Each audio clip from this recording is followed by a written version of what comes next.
What are the pros and cons of living on a cul-de-sac? Generally speaking, cul-de-sac lots are the most expensive and the most desirable, but there are cons that a lot of people don't consider whenever they're making the decision.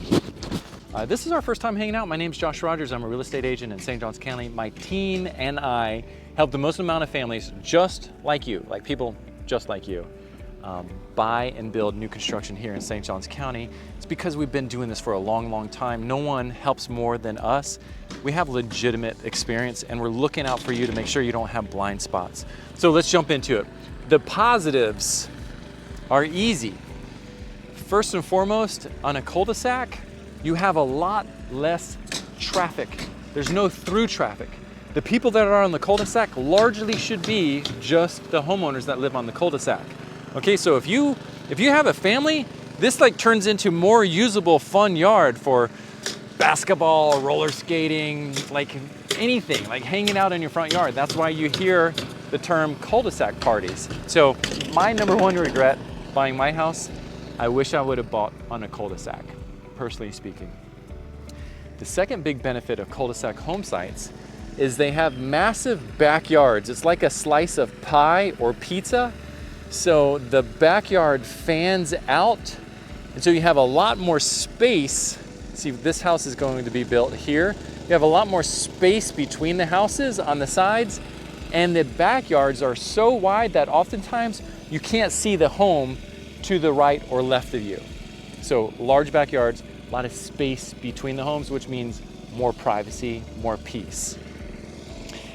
Cul-de-sac lots, more room for parking, for street parking. So if that's important to you, especially as families get bigger, that could be a really valuable thing to consider. Let's jump into the cons that people don't generally consider. One of the cons, here's my truck. When anybody pulls into the cul-de-sac, whether it be neighbors or just people driving around,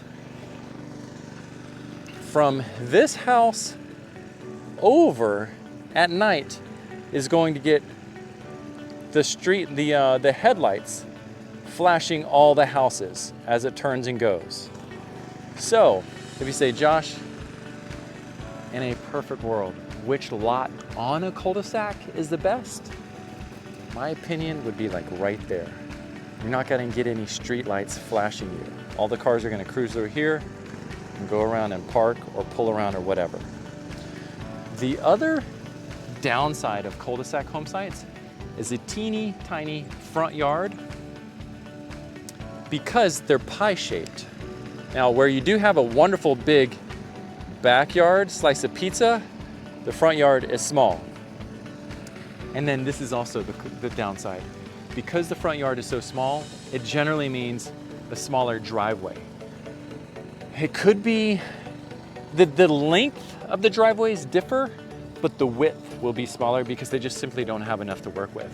Now you could counteract that because you may have a little bit more options to park in the cul-de-sac on the sides, but generally speaking, the front yard is going to be small and the driveway itself is going to be narrow. What other downside? Maybe the utilities are closer together.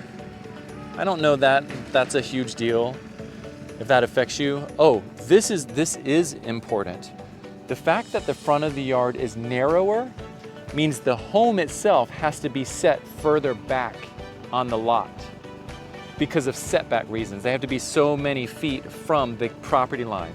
So since it's a slice of pizza, it pushes the home itself back, which means you may lose backyard space. So on some cul-de-sac home sites, the houses are so far back that they lose the backyard and they're not able to put in a pool.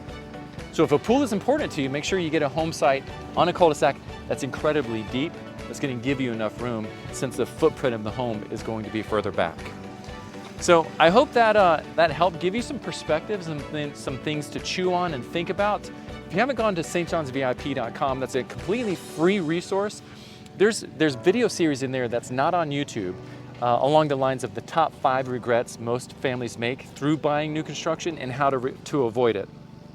So you'll go there, you'll get a closing cost cheat sheet, You'll get negotiating tips on how to get the best deal with builders. You also get a tips series training on how to sell your home fast for the most amount of money. It's a great resource. We have families getting that every single day, so be sure you don't get left out. Go to stjohnsvip.com. And as always, as you have questions, just send them over to a text. We help families like you every single day. Cannot wait to connect with you and help you through the process. See you in the next video.